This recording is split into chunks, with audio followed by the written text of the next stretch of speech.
¿No? Bueno, buenas tardes a todos de nuevo. El día de hoy de nuevo. Hoy vamos a tener un conversatorio muy interesante con Tania Julieta Rodríguez, ella viene de la Universidad de Buenos Aires, está haciendo una pequeña clase con nosotros aquí en estudios laborales. Ella está haciendo su postdoctorado ahorita en el Instituto de Estudios de Género y por eso está haciendo esta estancia académica, ¿no? El tema que ella va a presentarles ahora y sobre el cual vamos a conversar es muy interesante porque es un tema que se inscribe aquí en México, sobre todo ahorita en este momento, pues en lo que tiene que ver con el TECMEC y lo que es la transformación sindical o democratización que le ponemos común, ¿no? Bueno, realmente está dando eso, que es lo que está dando, es algo que tendríamos que discutir aquí en este posgrado. Sin embargo, pues ahorita vamos a ver el tema de mujeres y sindicalismo a foros desde América Latina. Dentro del evento de los 25 años del posgrado de estudios laborales, como ustedes saben, hicimos una agenda muy larga acerca de cómo ir festejando estos 25 años, y pues afortunadamente hemos tenido muy buena respuesta del público acerca de los temas y problemas que se han presentado y se han debatido aquí. Y pues bueno, creo que vamos a seguir hacia adelante con más temas y más discusiones en lo que es estudios laborales, que siempre es algo que enriquece la reflexión, el conocimiento, y nos permite también entablar nuevas relaciones con nuevas académicos que están interesados en ningún tema que nosotros estamos trabajando. También, una vez adelanto, para los que nos están escuchando, buenas tardes, nosotros bienvenidos a esta mesa de conversación con Tania Julieta Rodríguez. También una vez les hago el conocimiento que dentro también de los 25 años del posgrado en estudios sociales y como preámbulo para lo que vamos a estar en AMEC, vamos a tener una conferencia por Juan Carlos Celis Ospina acerca de las teorías del fin del trabajo en el pensamiento crítico del siglo XXI. Yo les comentaba hace un rato que es muy interesante porque pues es un recorrido histórico desde cuando se viene dando ese discurso sobre el fin del trabajo y hasta la actualidad de una manera muy crítica, ¿no? Entonces es bien interesante ver que pues parece ser que se vuelve a lo mismo, a esas posiciones optimistas, ¿no?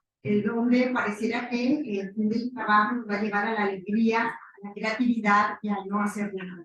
Pues vemos que finalmente eso es imposible, ¿no? Pero cómo sigue operando ese discurso. Y también, como les comentaba, en relación al trabajo de Andrés, pues muy interesante ver las nuevas formas que buscan hacer el trabajo, ¿no? Y una de ellas es el estudio que se hace de muchas personas, con muchos académicos, como ese ejemplo que aquí está Andrés, y cómo pues finalmente eso viene a ser pues unos procedimientos muy fuertes de lo que sucede y cómo pues finalmente sí podemos hablar de una magnificación de los servicios en concreto en la forma en que se elabora y con el trabajador intermediario, el cliente intermediario, ¿no? Entonces, pues sin más preámbulo, la forma en que vamos a tener esta mesa, Tania nos va a hacer una exposición por 20 minutos, nos va a detonar también algunas líneas de discusión para abrir el conversatorio y podamos participar, preguntar, observar y comentar y pues trasladar también a lo que puede estar sucediendo aquí en México, ¿no? También les adelanto que próximamente vamos a tener a otra compañera que viene de Argentina, Agustina, para ahí se le den su beca para estar con nosotros, ella va a estar más tiempo con nosotros, y pues también va a hablar acerca de su proyecto ya que realizó sobre también el sindicalismo con Agustina con empresas. Sí. Entonces dice que bueno, vamos a acercar eso, lo cual permite darle una trayectoria de estos temas, ¿no? Entonces, bueno, pues le daremos la bienvenida a Agustina, es lo que nos planteamos. Entonces, bueno, pues le damos la bienvenida, ¿no? En ese sentido, pues bienvenida, Tania, un gusto que estés con nosotros, que hubieras estado más tiempo con nosotros en nuestros seminarios, pero esperemos que la próxima visita se integre de manera más resuelta a esto en los tiempos. Ahorita tenemos problemas de los tiempos en Aguam, por la huelga, luego la pandemia, y nos ha recorrido esos trimestres que nos han hecho muy pocos. Entonces le damos la bienvenida a Tania, una presentación sobre mujeres y sindicalismo, aportes desde América Latina. Adelante, Tania. Muchas gracias por la invitación, por el recibimiento en general, con las dificultades y las posibilidades que ofreció este periodo que estuve por acá. Les agradezco a todos, a todas, bueno, que hayan venido, que les haya interesado la convocatoria, aunque sea por el título. Yo preparé una presentación que parece más como disparadora y también para que puedan conocer un poco de manera general algunas de las características de lo que ha sido mi objeto de estudio en la investigación. Yo trabajé con bueno, en realidad con mujeres, varones y diversidades en las organizaciones sindicales que incluyen un formato más clásico de lo que ustedes conocen como forma sindical, reconocida por el modelo sindical en Argentina, que tiene un modelo de sindicato por rama de actividad, y también otras organizaciones que adoptan otros formatos, ya sea porque no tienen la personería gremial como el sindicato reconocido, y en todo caso tiene una personalidad jurídica, como también otras organizaciones de trabajadores y trabajadores que se conformaron más recientemente, como por ejemplo las organizaciones de lo que en Argentina se denomina como economía popular, que acá en México entiendo que es también, como muchas colegas, una válvula de escape de la economía porque se sostén de muchas actividades cotidianas, ¿no? Entonces, ese comentario como para que conozcan, acá en esta presentación, en la foto que se ve arriba, es una foto actual, está en blanco y negro decorativamente, es una movilización de trabajadoras y sindicalistas de todas las centrales que existen, las centrales sindicales que existen en Argentina, movilizadas durante el 8 de marzo en el 2021, por eso están con tapabocas, porque todavía estábamos para algunas actividades con esa modalidad.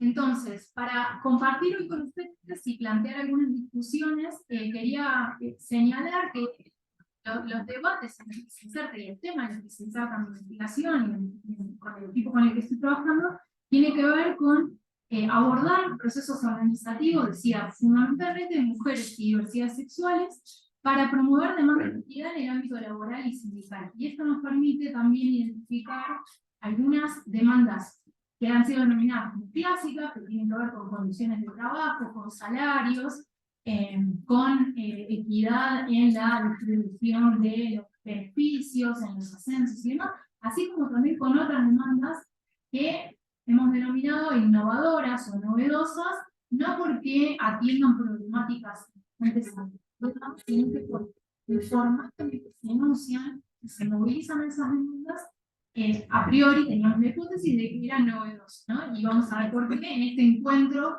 de sindicalismo, de los trabajadores organizados con el activismo sindical. Bueno, ¿por qué esta temática podría pensarse como relevante o incluso como un aporte para pensar los temas laborales? En primer lugar, porque son temáticas que dialogan con debates que son clásicos en los estudios laborales y particularmente en los estudios sindicales y con debates contemporáneos.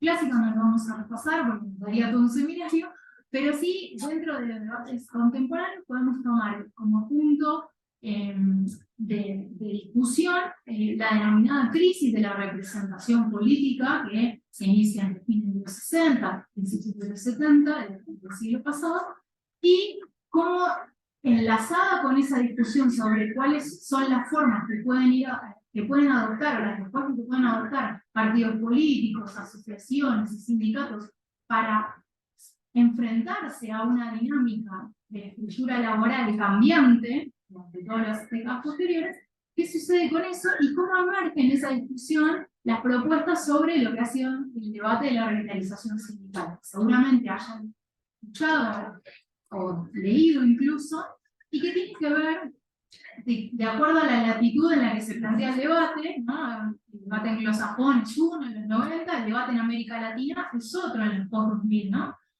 Pero sí hay un denominador común en esa discusión que tiene que ver con pensar o con una preocupación por la supervivencia de la forma sindical, que es pensar cuáles son las posibilidades de, en un contexto de hegemonía de las teorías del fin del trabajo, ¿por qué es importante hablar del trabajo? Sobre todo de la organización de los trabajadores. Y en todo caso, una vez pasada esa etapa de fines de los 90 y comienzos de los 2000, bueno, ¿qué pasó? ¿Qué explica que los sindicatos sigan vivos? ¿Qué explica que, por ejemplo, hace pocos meses, el año pasado, incluso principales organizaciones en Francia, en Estados Unidos,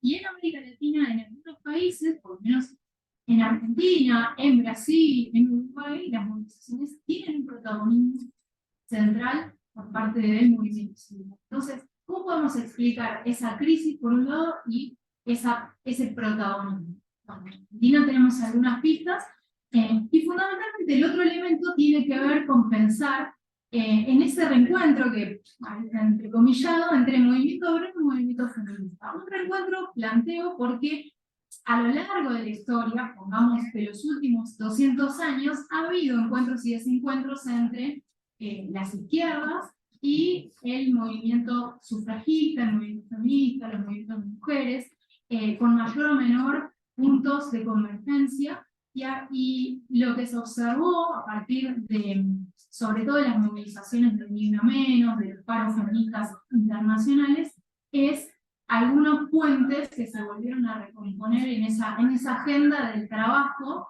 que recupera, o por lo menos se ve interpelada, por demandas de las propias trabajadoras. Entonces, por eso me parecía interesante marcarlo. Estos son un poco el ordenamiento de los tres grandes temas teóricos que aportaron a esta investigación, como mencioné recién, teniendo en cuenta que hay un punto de articulación que son los estudios del trabajo y género, ¿no? El aporte crítico de la teoría feminista para ampliar la noción de trabajo, para revisar la categoría de sujeto trabajador, y una crítica a esa perspectiva androcéntrica, donde se pensó durante muchos años en muchos estudios el trabajador en una versión masculina, no solamente por la organización del proveedor de familia, sino por la lógica del salario familiar, por una serie de instituciones que acompañaron el desarrollo de las sociedades modernas, que tuvieron esa tónica, y la teoría feminista aporta a complejizar esa medida. Y en particular es algo que vengo comunicando más, que tiene que ver con las relaciones de género al interior de las organizaciones sindicales y de trabajadores, que es pensar los regímenes de género, cómo se organiza lo que en otros estudios se puede denominar como cultura organizacional. Bueno, ¿qué características tiene? ¿Cuáles son las reglas formales e informales que estructuran la práctica de organización sindical?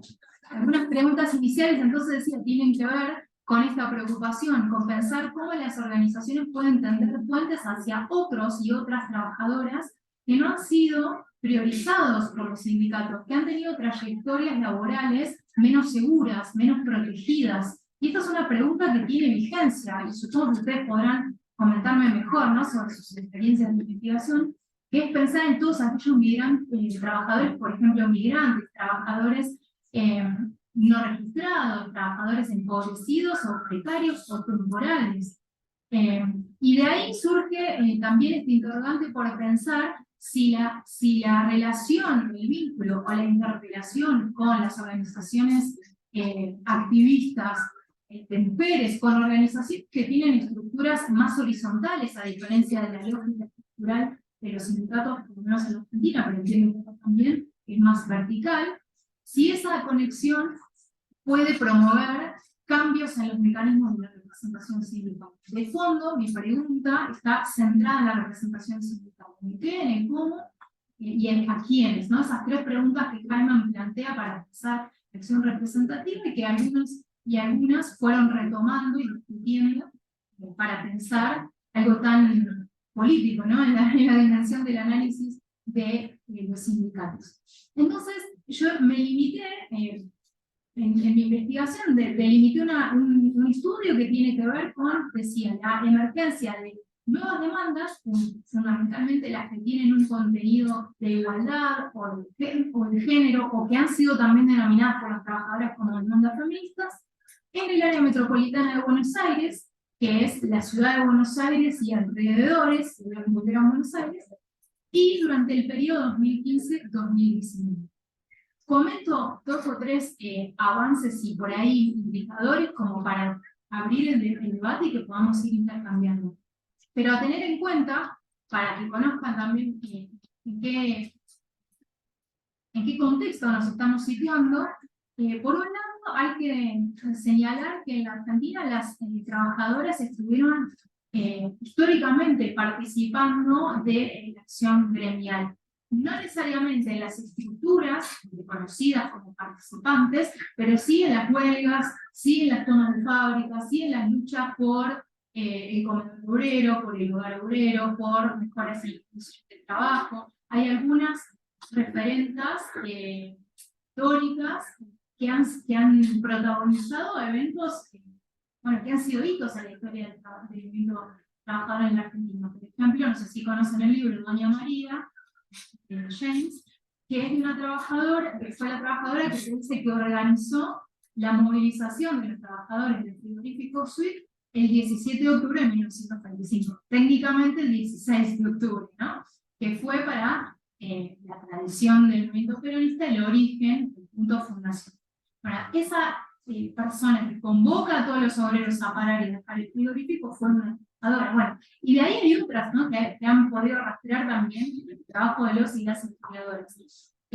Pero yendo un poquito más en el tiempo y mirando algo que fue importante recomponer en la investigación, que es qué significa que las organizaciones tengan una política de género, y ahí hay un trabajo de rastrear esos orígenes institucionales, ¿no? Si hubo secretarías, a partir de cuándo, qué abarcaban esas secretarías dedicadas a la mujer, a la trabajadora o a la igualdad.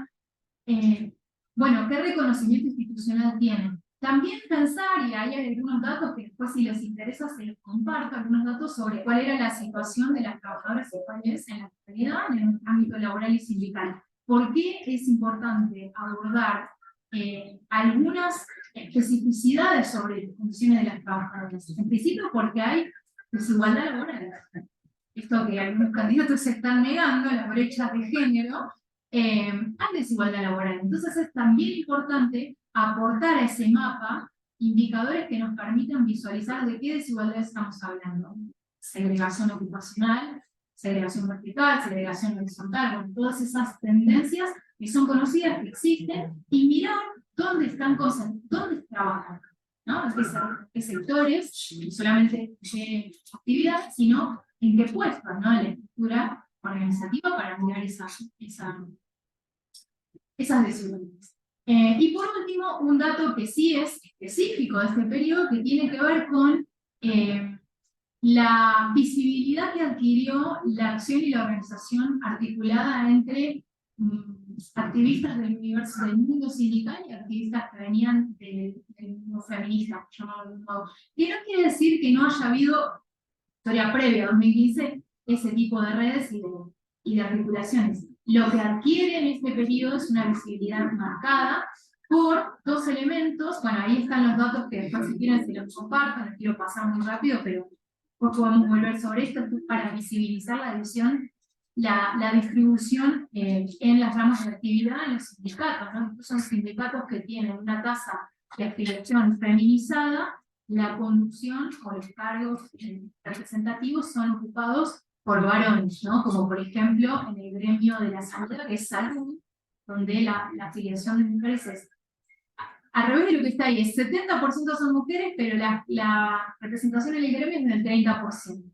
Lo mismo en educación o en trabajo doméstico, trabajadora en el hogar. Después volvemos si quieren sobre eso, pero sí quería mostrarles, paso un poquito, acá, en otros. Acá sí quería marcar que hay dos elementos que tienen una relevancia en el recorte temporal, que tienen que ver, por un lado, y esto que mencionaba de la visibilidad que adquieren estas prácticas de articulación, estas idas y venidas, los sindicalistas yendo a actividades, iniciativas, agenda que proponen las feministas, y a la inversa, no sin tensiones, ¿no? Porque son formas organizativas que tienen lógicas específicas y que muchas veces entran en contradicción. Por ejemplo, como fue la organización del paro feminista, que generó ripideces. En tanto el paro era y es en la Argentina una prerrogativa de los sindicatos, la huelga general. Sin embargo, bueno, hubo que redefinir esa narrativa sobre qué era la huelga feminista, la huelga de trabajadoras, para abrir a la convocatoria de otras tradiciones políticas. Entonces, lo que quería mencionar era que este periodo está marcado por dos fenómenos macro, dos elementos conceptuales. Por un lado decía el ascenso de esta cuarta ola, que fue latinoamericana, que fue global. En Argentina decíamos que empieza con el Ni Una Menos en 2015, pero entiendo que acá también hay un proceso similar en los países de la región. Y el otro elemento es un cambio en la política laboral, sindical y económica y social, sobre todo, a partir de que en diciembre de 2015 asume otro gobierno a nivel nacional con una marcada política sindical. En un principio, por más que un sector lo tenía, o sea, era aliado, un sector de la sindical.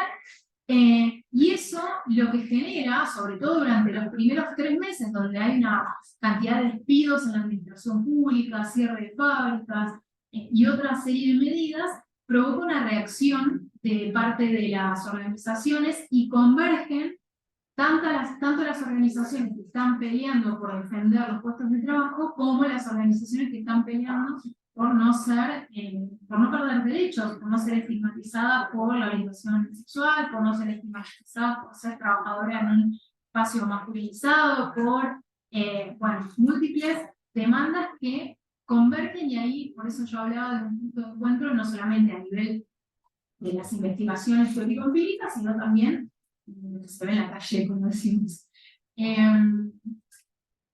Entonces, bueno, esto quería contarles simplemente que mi investigación tiene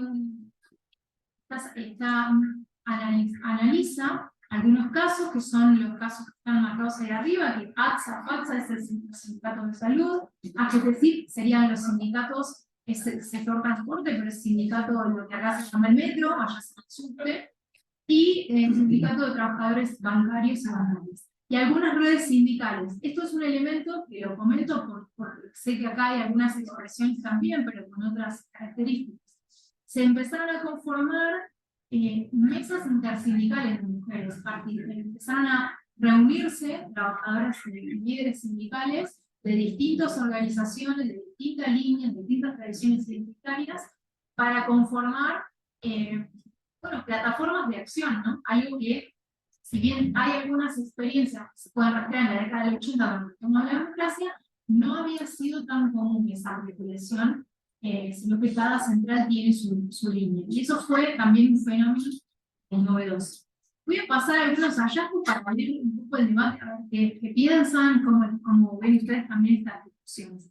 Yo les decía entonces que hay una preocupación en mi investigación que tiene que ver con pensar las formas que adquieren los mecanismos de representación sindical. ¿Qué representan? ¿A quiénes? ¿De qué manera?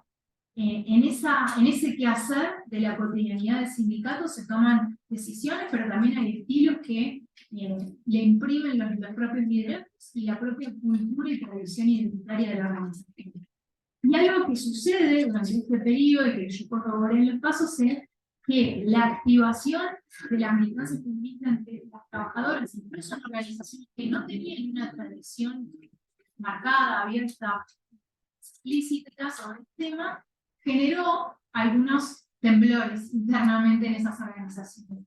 Porque, por un lado, aumentó la militancia y la cantidad de afiliados, y fundamentalmente de afiliadas, es decir, lo que se dice en la literatura de revitalización, revitalizó al sindicato por vía de la igualdad de género, ¿no? Que es algo que se estudió también en Reino Unido, o sea, en algunas experiencias de los 90, y por otro lado, se manifestaron distintas formas. Algo más clásico, como la forma representativa más de racionalidad administrativa de la demanda, que es identificar un espacio para que las trabajadoras y las sindicalistas trabajen dentro de esos límites, ¿no? El cuarto propio, como decía Wolf, que es la secretaría, específicamente. Y otras respuestas que tuvieron más un perfil integrador de esa demanda y lo convirtieron progresivamente en algunos cambios dentro de la propia cultura del sindicato. Una dinámica más integradora de esa forma,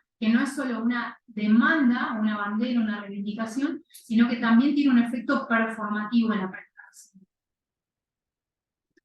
Ahí está lo que les mencionaba, y algunas contribuciones teórico-empíricas para pensar que, bueno, me gustaría por ahí dejarlo acá para tener un poquito de tiempo. Estas son 4 de las líneas que retomo en el cierre, pero que podemos, si quieren, abrir un poco a la discusión y a ver qué surge. Gracias por escuchar todo el tiempo. Gracias, Tania, muy interesante. Bueno, pues hasta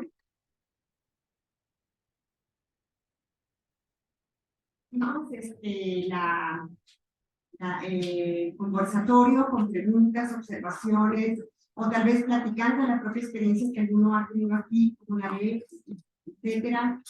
Aquí tenemos una organización sindical, organización futbolista, ¿no? Sí, en su momento futbolistas, los repartidores, trabajadores de reparto. Usted tiene una experiencia muy fuerte en el sindicalismo. Roberto, si quieres iniciar, como eres, no has practicado eso, si quieres hacer un comentario, pero está abierto para todos, para que todos comenten, platiquen, pregunten, etc. Adelante. Bueno, primero que nada, un gusto, Tania. También soy argentino. Me doy cuenta. Evidentemente. Sí, solo que viví 7 años en Costa Rica. Y allá fue que, primero,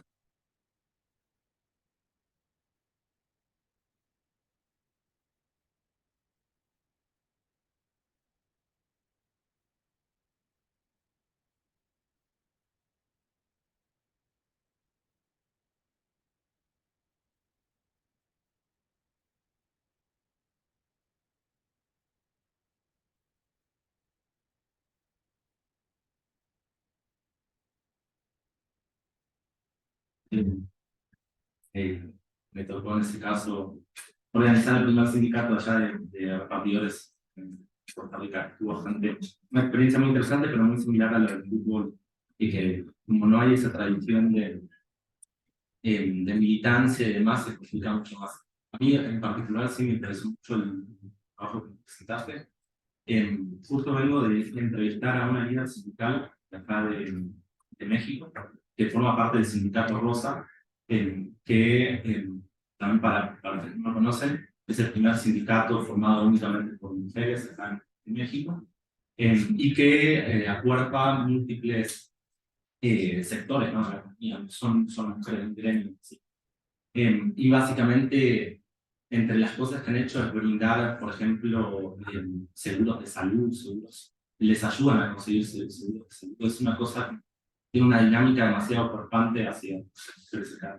En México es un sindicato que está creciendo. Y una de las cosas que hizo paralelo con lo que comentabas es que acá mucho lo que hacen con las mujeres en su momento, incluso que ahora con la reforma laboral se quiere cambiar, es básicamente relegar toda la sección sindical de mujeres a un espacio particular del sindicato, ¿no? La Secretaría de Mujeres.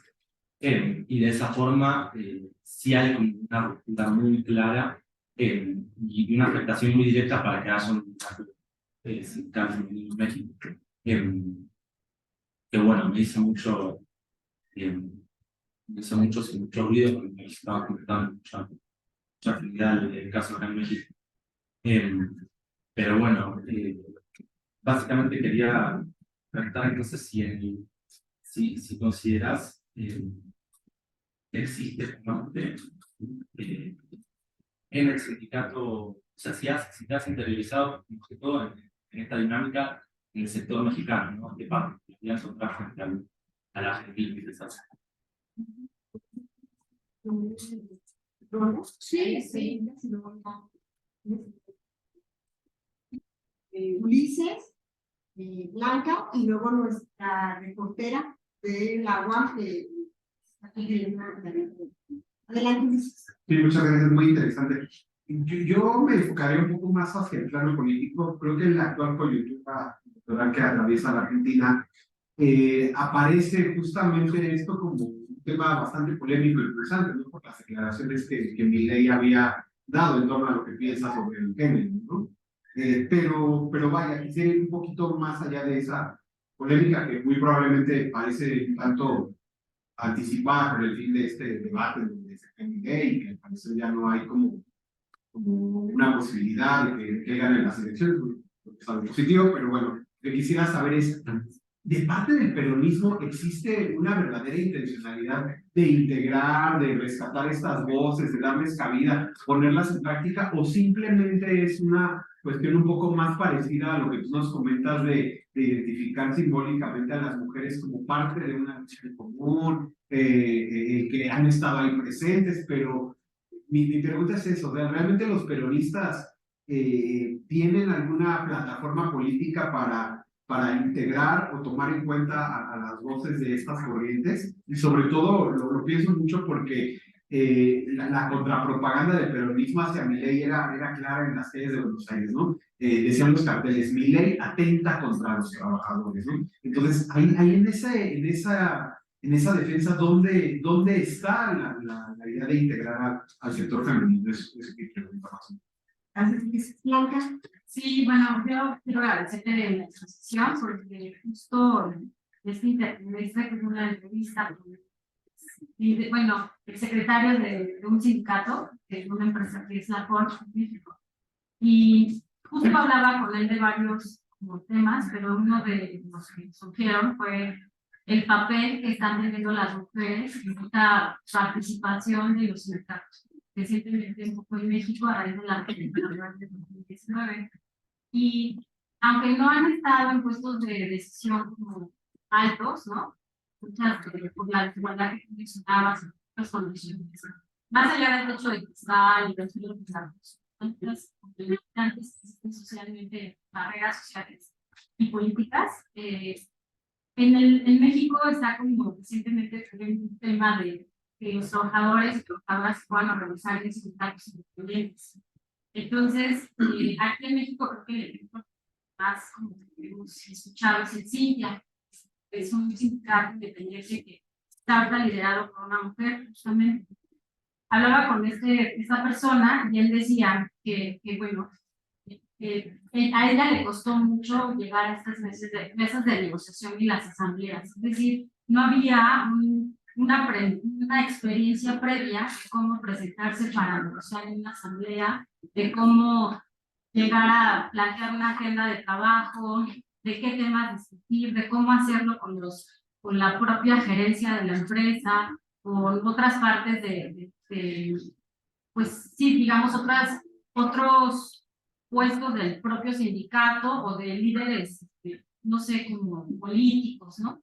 Entonces, como que en México creo que estamos en un punto de quiebre en ese paso a la toma de ciertas decisiones y de ciertos puestos como son los sindicatos. En el caso de las mujeres, que sean mujeres obreras que han estado en esta lucha, pero también en esta práctica, la precarización laboral y todas las desventajas que tiene ser pues obrera dentro de un esquema masculino y también como con otras condiciones.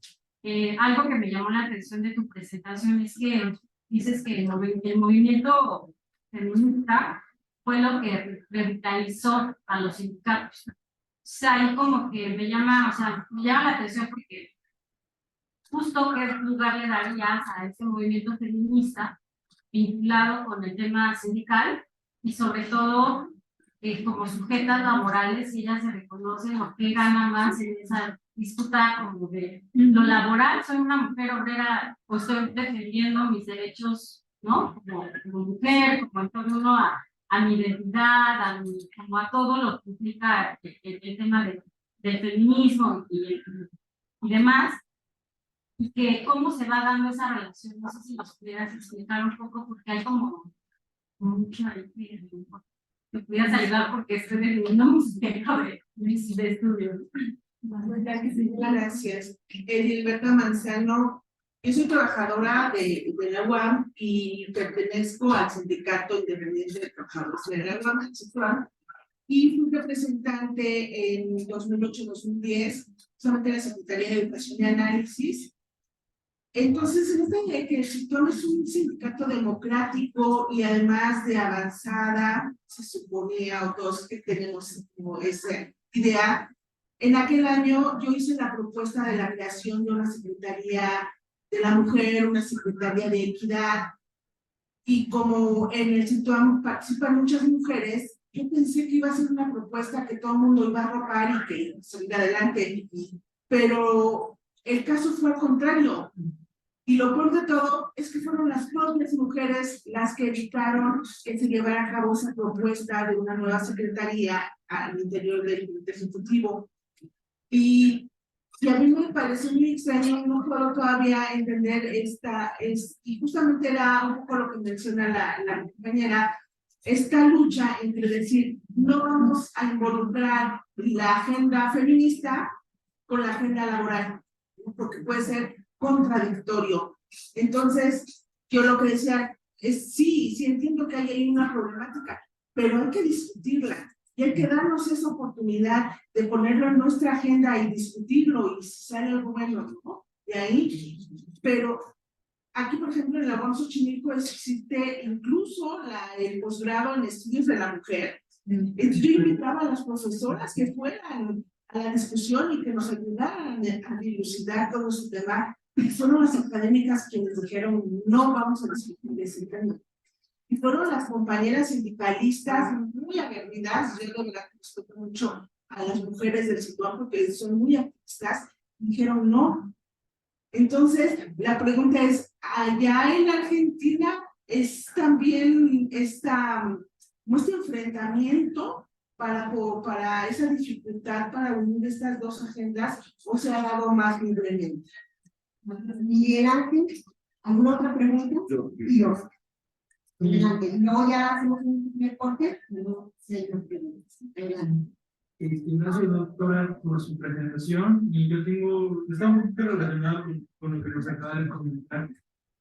Porque digo, bueno, a ver, ¿cuáles son las características de las mujeres que permiten que se afilien? O sea, ahorita los datos están ahí, ¿no? Son bien interesantes, pero yo me pregunto, ¿qué permite que las mujeres se afilien a los sindicatos? Y una vez afiliadas, ¿qué permite que tomen decisiones a partir de una agenda feminista o local? Todo estas dos preguntas. Gracias. Sí, gracias. Igual, eres muy relacionados. Creo que me llamó la atención esta vinculación entre movimientos feministas y organizaciones sindicales, ¿no? Y es más o menos veo que hacia allá van, ¿no? Las preguntas. Y me llama la atención y traigo a colación alguna clase que tuvimos en el trimestre en el que también se hablaba de esta vinculación entre sindicatos y movimientos ambientalistas, ¿no? En el caso de México. Entonces, a mí me llamaba mucho la atención eso, porque una de las críticas que siempre se hace a los movimientos sindicales es justamente esa se le llama limitación, ¿no? O este economicismo de que se acusa, ¿no? De que son, que se limitan a ciertas mejoras en este proceso de capital trabajo y que dejan de lado muchas otras cosas. Y en ese sentido, mi pregunta iba en torno a estas redes de mujeres que además han trascendido la estructura sindical y que se han organizado a partir de diferentes sindicatos. Esto todavía me llama mucho más la atención porque es cómo se relaciona y cómo eso rompe o no la estructura sindical y la cultura sindical, o también cómo esa misma estructura y cultura sindical limita esa vinculación entre mujeres de diferentes sindicatos y que también limita pues la lucha, ¿no? El alcance de las demandas por esto pues sí, por esa estructura sindical vertical, pues relacionada mucho con el patriarcado, qué sé yo, ¿no? Pues sí, es una estructura vertical, ¿no? Y si hay casos de sindicatos independientes en Argentina y si hay una diferencia entre esos sindicatos independientes y los tradicionales, digamos, con toda esta relación. Gracias.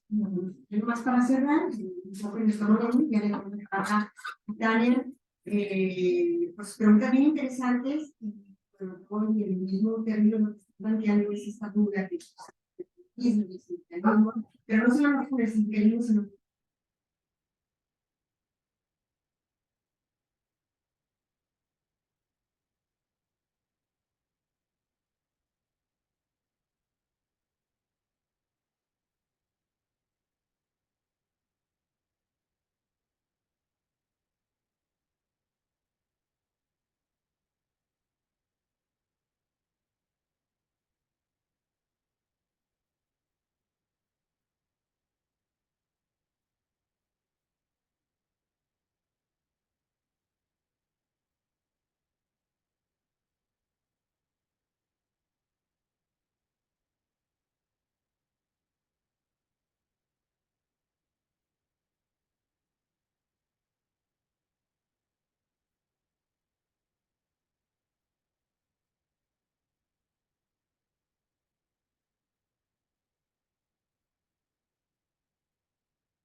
varias preguntas, así que bueno, en principio muchas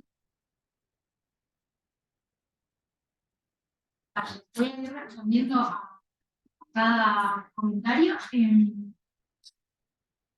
Bueno, voy a tomar algo que dijo el compañero para comentar un poquito sobre lo sindical, porque lo primero que hay que identificar es que el modelo sindical argentino, como las experiencias, tienen por características de la historia argentina, del marco normativo, de las instituciones laborales, un peso y un protagonismo muy importante en la negociación o en la conquista y la ejecución de derechos laborales para los y las trabajadoras en distintas instancias.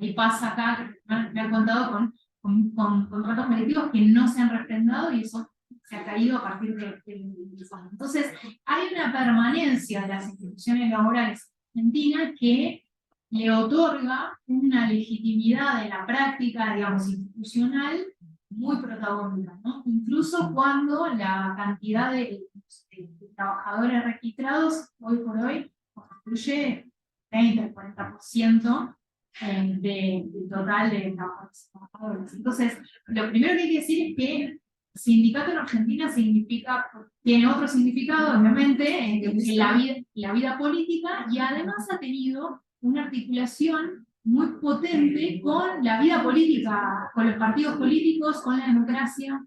Estamos discutiendo ahora o tratando de que no sea una discusión negacionismo sobre la dictadura militar, donde el 70% de los desaparecidos son trabajadores, que los estamos buscando, de los nietos que seguimos buscando y demás. Entonces, hay un protagonismo desde las comisiones internas en las fábricas hasta las federaciones nacionales, hay una vida muy intensa que obviamente que ha sufrido las afrentas del neoliberalismo y también de la propia corrupción de dirigentes de cúpulas que, como acá, eso sí es igual en todos lados, supongo, como es en las lógicas de corrupción en instancias de poder que no tienen control. Pero otro tema, por ejemplo, es que los sindicatos, bueno, hay que ver la calidad democrática, pero se someten a elecciones cada 4 años, las cúpulas, las conducciones, los delegados cada 2. Entonces, bueno, también hay una vida democrática ahí importante. Esto hace a la vida militante o gremial o activista de muchas de las personas que forman parte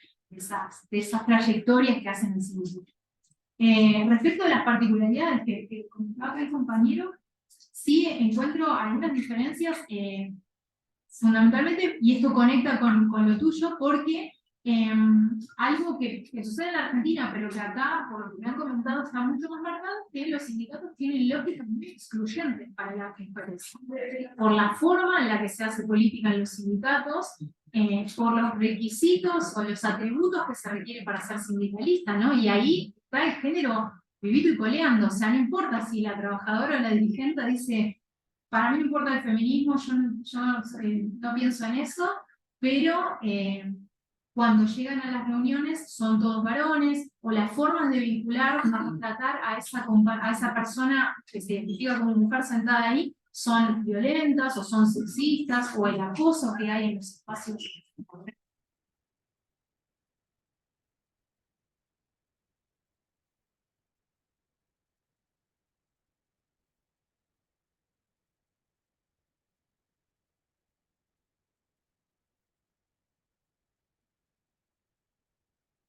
Menos, porque se reformaron, por leyes de paridad, por las cuotas, por un montón de cosas, pero mucho más sucede en los ámbitos sindicales, por lo menos en la Argentina. Entonces, esa forma de hacer política, por supuesto, que esto en relación a tu pregunta, ¿qué hace que sea más difícil para las mujeres, ni que hablar las diversidades, las personas trans, travestis, que en la Argentina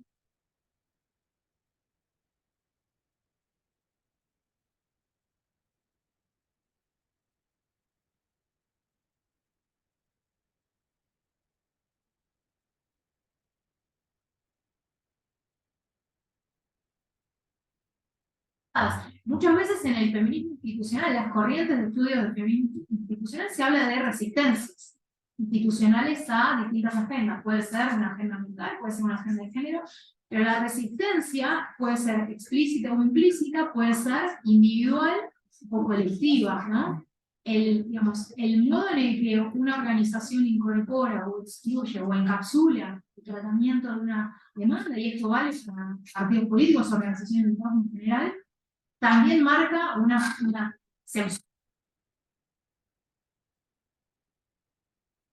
género. Entonces hay varios puntos que es interesante mirar de estas expresiones del activismo feminista o del activismo de las mujeres, porque cuando vamos al campo, cuando vamos a las entrevistas, hay que poder, me parece a mí, por ahí como consejo, como recomendación de propia experiencia de investigación, es pensar cuáles son las preguntas que vamos a hacer y con qué marco teórico. Es súper interesante esta discusión que están planteando y que también retomaba Marcela sobre la tensión entre clase y género. Bueno, pero en definitiva no somos todos los que vivimos de un salario o los que vivimos de un ingreso, asalariado, clase trabajadora. No sé, al menos no estamos todos y todas poseídos de los medios de producción y eso ya nos coloca en una verdad. Sí, efectivamente, pero es como, digamos, creo yo que cada vez más, y por las características de lo que ha sido, sobre todo, los últimos años de avanzada de un capitalismo salvaje en muchas áreas del planeta, y también lo que se vio en la pandemia, ¿no? ¿Quiénes fueron las personas, por lo menos en Argentina, las personas más afectadas? ¿Quiénes fueron las personas que inmediatamente salieron del mercado de trabajo? No por decisión propia, más allá, digo, de las medidas restrictivas. ¿Quiénes fueron las que fueron totalmente flexibilizadas, precarizadas, y al mismo tiempo las que sostuvieron la salud y el cuidado?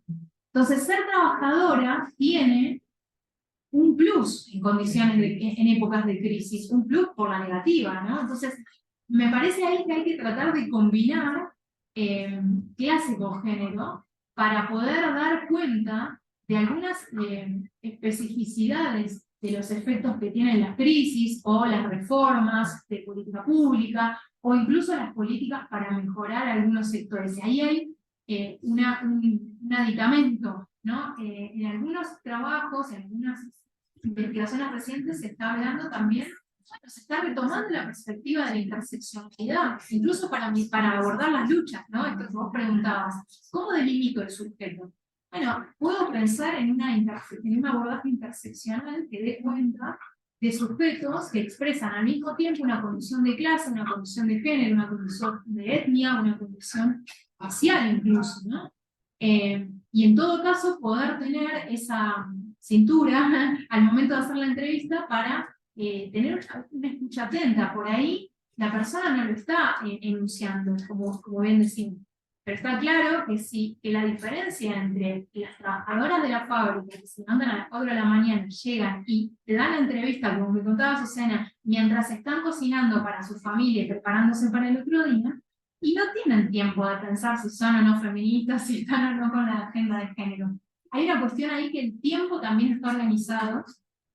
O sea, si vamos un poco con esa lente, podemos empezar a identificar que la jornada laboral, incluso los debates sobre la reducción de la jornada, tienen implicancias distintas. O sea, democratizar el tiempo es pensar que hay un tiempo que las mujeres, las trabajadoras están dedicando a un trabajo que es mayormente no reconocido y no remunerado, ¿no?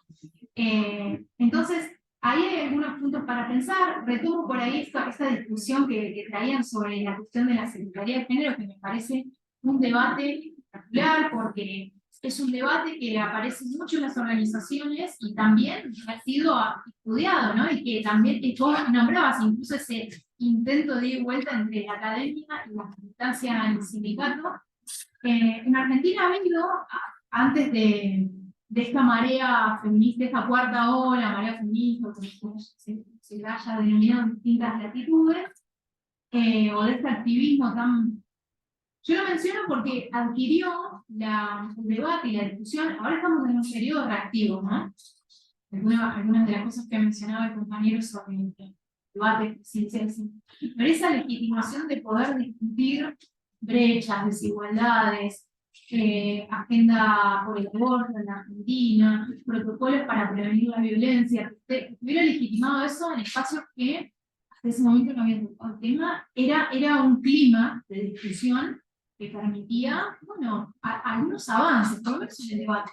Y la discusión sobre la secretaría sí o la secretaría no es una discusión que yo encontré en muchos sindicatos. Yo acá trabajé con 3 sindicatos y algunas redes, pero entrevisté a gente y te diría como 15 sindicatos distintos, que no entraron en la investigación, pero que me fueron dando un poco también el terreno, ¿no? Me iban como bien ampliando esa heterogeneidad.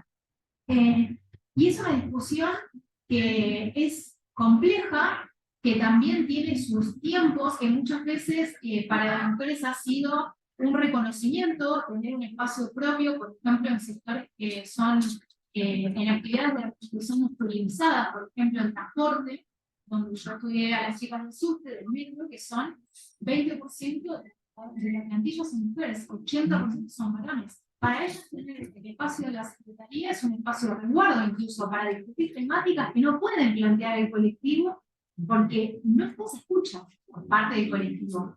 Hoy esas compañeras, después de 10 años de haberse creado el sindicato y reformado el estatuto y crear la secretaría, siendo el 20%, impregnan buena parte de las discusiones de todo el sindicato con una perspectiva más de igualdad. Desde discutir ropa adecuada para sus cuerpos, ¿no? Las conductoras, a las de limpieza, a las maquinitas y demás, hasta otras, el baño, la discusión sobre el baño para mujeres, cuando en muchos otros espacios se está discutiendo el baño sin género, por ejemplo, ¿no? Entonces depende ahí de los tiempos y el proceso de cada organización. Lo que sí me parece, y entiendo digamos, cómo te siga llamando la atención esto, porque para otros sectores, tener un espacio propio, un espacio específico, ha sido deslegitimar su voz. Y esto que en muchos sindicatos aparece como, bueno, acá tienen el espacio de ustedes, júntense a discutir ahí y, dicho en criollo, no jodan al resto, ¿no? Entonces muchas no quieren eso, porque ellas quieren seguir, o sea, porque son mujeres que tienen ya tal vez una tradición de muchos años, su experiencia, y también quieren discutir la política económica del sindicato, la política laboral del sindicato y otras medidas, y es lógico que también encuentren una resistencia respecto de la especificidad del género, porque entienden que eso las va a encapsular y las va a excluir de otras discusiones. Y de hecho, esto se enlaza con lo anterior, muchas veces están las feministas discutiendo sus temas cuando quieran hacer política en serio, y esto lo han comentado también muchas de las entrevistadas, ¿no? Más allá de que lo hemos escuchado en distintos espacios. Por último, me quería referir, y si algo me faltó, lo retomamos, pero sí a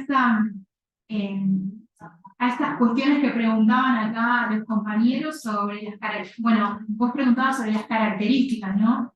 Que me parece una pregunta muy interesante para rastrear incluso trayectorias, biografías. Yo no hablé casi nada de metodología porque, nada, quería como escucharlos también y escucharlos. Pero ahí es muy interesante pensar, bueno, no solamente en las entrevistas en profundidad, a quiénes, la batería de preguntas, los ejes que articulan para poder identificar estos perfiles.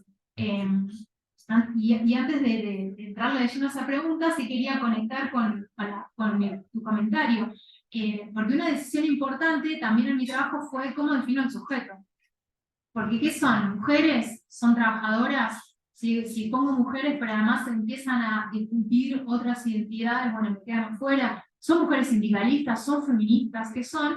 Y yo opté por una denominación que me dieron las entrevistas ellas, que es mujeres sindicalistas, y que en realidad incorpora una heterogeneidad de experiencias de mujeres que forman parte, que tienen funciones reconocidas en el sindicato, o son desde delegadas hasta comisión directiva nacional, porque hablé con delegadas de base, cuadros intermedios y dirigentes nacionales. Y que en esa denominación ya se incluían una variedad de significados, ¿no? Como pueden ser, bueno, trabajadoras organizadas, militantes del sindicato. Algunas con tradición y identidad feminista previa, otras que no se reconocían para nada con el feminismo, y en el transcurso de los años, yo entrevisté en 2 periodos, con una diferencia de 2 años, cuando las volví a encontrar o a entrevistar, ya estaban pañuelo verde, violeta, todos los cosas, o sea, y eso también está bueno reflejarlo, ¿no? Como también las identidades son procesos que se van redefiniendo, que van dialogando con la coyuntura, y donde antes no entraba ni hay un pañuelo verde como el CGT tradicional de 50 años, CGT como institución, imagínense sus dirigentes. Un día hubo un pañuelazo todo verde, o sea, todo decorado de verde en la puerta de la CGT, que es un museo, digamos, ese lugar. Entonces ahí está bueno que también las preguntas que ustedes se hagan, en este caso vos, tengan que ver con, bueno, poder delimitar algunos bordes, pero ser flexible a esos otros componentes que hagan a la identidad de tu sujeto. Si es que la identidad forma parte también de tu definición.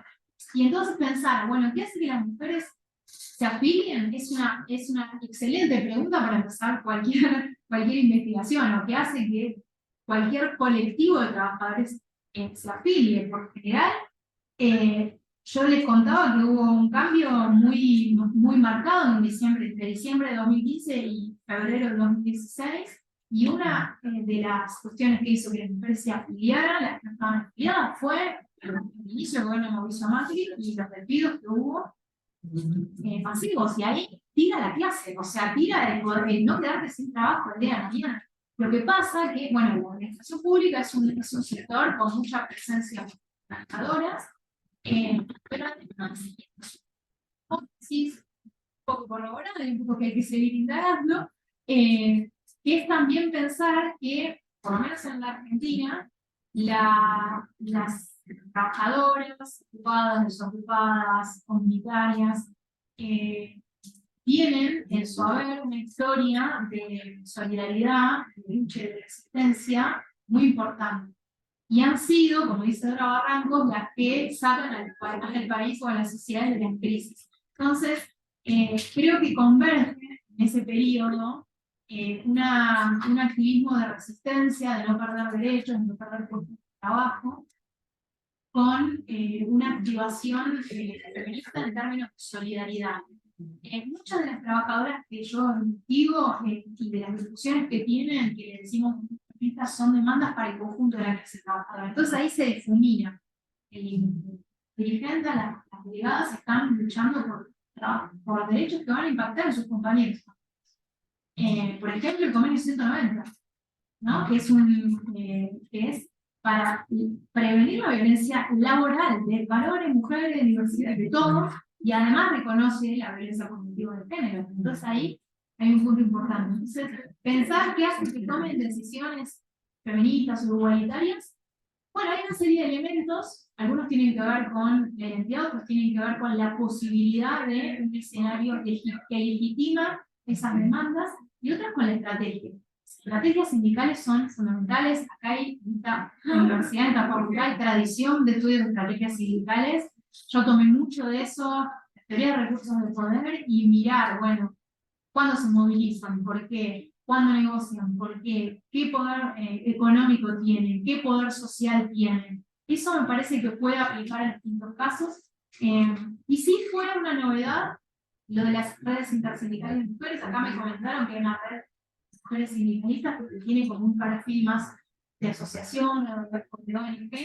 Lo interesante, para mí, yo definiría las intersindicales como una estrategia de solidaridad externa, en el sentido clásico Murray, porque permitió a muchas de ellas poder visibilizar y enunciar demandas que en sus propios sindicatos no podían, porque no eran reconocidas como voces legítimas, aún siendo dirigentes, por las características de este mercado, como decíamos, y les permitió es una plataforma de voz pública que no tenían, con lo cual eso, de repente estaban dando conferencias de prensa, algo que no hacían. Bueno, una de las fotos que está ahí, que es una conferencia de prensa, la que convocaron cuando Macri firma el otorgamiento externo, millones de pesos, salieron en conferencia de prensa a decir no al FMI, mujeres sindicalistas, presentaron proyectos de ley porque tienen conexiones también con la Cámara de Diputados, porque algunas de ellas también son, además de sindicales, diputadas. Entonces ahí hay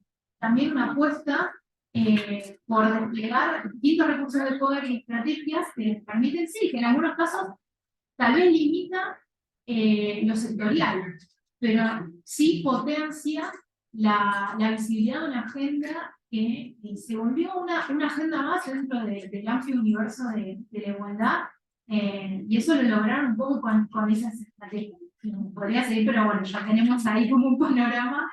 Le damos las gracias a Tania por haber estado con nosotros platicando aquí. Se quedaron muchas preguntas con el punto. Perdón, la del peronismo ahora te cuento. Agradecemos aquí solamente un comentario para cerrar ya, porque cena, que lo dejamos en el tintero para el momento. Pareciera que todo es muy ideal, ¿no? Dice, bueno, ¿y qué pasa con la corrupción sindical? ¿Qué pasa con las mujeres también? Todo es color de rosa. O también hay otro tipo de acciones o de cultura o de resistencia o como lo queramos llamar, donde pues las mujeres tampoco es algo normalísimo, simplemente existe todo lo que existe en los sindicatos, ¿no? Entonces se queda en el tintero. Damos las gracias a Tania, muchas gracias a ustedes por estar aquí y nos vemos y seguimos en contacto con se viene, digamos, una casa.